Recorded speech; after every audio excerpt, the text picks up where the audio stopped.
Welcome to another book I only finished to check whether I guessed things right.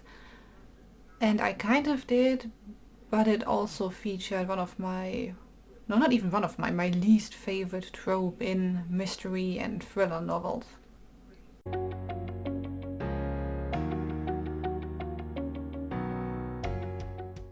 Hi folks, welcome back to my channel. I'm Kat and today I would like to talk about The Stroke of Winter by Wendy Webb. In this, Tess, or her real name is Amethyst, but people call her Tess, has just moved back into her hometown of Wharton to turn their old family home into a B&B.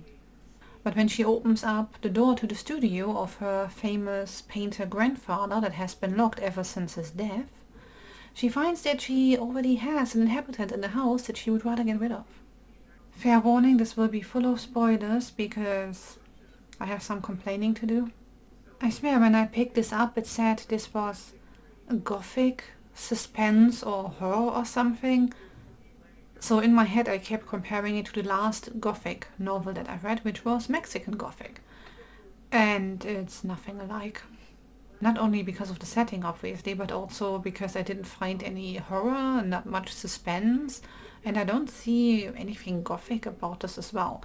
The whole atmosphere from the writing and the way Tess keeps describing what she's cooking because she's a chef, or she was a chef before she decided to open up this inn, rings more of cozy mystery. You get this whole small town setting with, okay, people have secrets, but none of them are all that bad, aside from the one mystery that pertains to her family.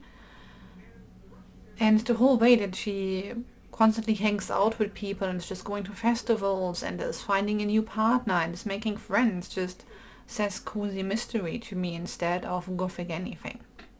The part that is supposed to add to the suspense, the ghost story if you will, just fell flat for me. It wasn't all that intriguing or terrifying even for the protagonist. Like, nothing ever happened to her. She was never in any real danger as far as I could tell, and I don't know, just fell flat for me.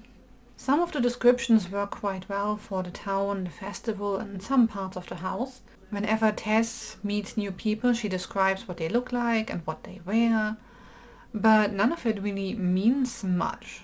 Unless she makes assumptions about, oh, they have kind eyes or something. It's like, okay, then you can do something with that. But towards the end of the book, her parents are visiting as well, and she describes what they are wearing after they've been in the house for a day or whatever, and they've stayed the night. And it's like, okay, but what does it matter? Unless you're describing her mom's outfit and the silver chains she's wearing because you want to tell me that the ghost is going to try and strangle her in a bit with those. I don't really care, and it doesn't say anything about these people either, because you already knew that they were rich and kind of fancy before this point, so what is this there for? Time flows a bit weirdly in this town as well. They go out for something, do something for an hour, and then they come back and suddenly it's evening. And sometimes it's dark at 4 p.m. It certainly is dark, or almost dark at 4 p.m. in winter here, but winter in Wharton, which is close to the Canadian border, I think, is not. And sometimes you still have twilight at 5 p.m. and like, that seems weird. And also the time that they spend doing things. It's like, how did 4 hours pass between this event and this event? I don't see it. Tess spends a good deal of the book worrying about the wrong thing. Like, instead of being concerned about the ghost and what is going on in her house, she worries about the paintings that they find when they open the studio. He's like, oh my god, nobody else can know, they will try to steal them and they might murder me in the process. And it's like, okay, but given the way that she describes the houses of her neighbors, her own house, and the dude that she starts dating, they all seem to have plenty of money. Like, I don't know what American houses are really like, but the only places I've seen that have front and back stairs and a grand music room with space and a piano are very fancy houses, and they don't need to murder you to steal your art. But, maybe that's a middle-class person's perspective, I don't know. The paintings get taken from the safe by we don't know who. I mean, we know it's the ghost, but, Tess doesn't believe in ghosts at that point.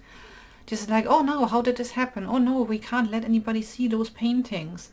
Well, woman, who do you think just took them out of the safe? Your safe is like wide open, the bookshelf that was hidden behind is almost torn off the wall, and you worry about somebody stealing your paintings? Fuck those paintings, you have way bigger things to worry about. One of the people Tess meets also tells you this whole ghost story from hundreds of years ago when the town was founded. I was like, okay, does this pertain to anything else in the story? And it doesn't. And it's like, okay, what did I just read this for then? And then when it comes to the conclusion, oh yeah, the murderer had multiple personalities. Problem is, dissociative identity disorder does not work that way. Cases where the personalities are so distinct that one doesn't know what the other is doing only show up very rarely and only after extreme trauma. And I don't see how the murderer in this case has suffered any trauma.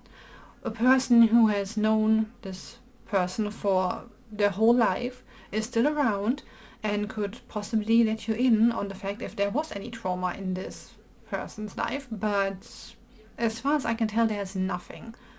And stuff like this just doesn't happen out of the blue.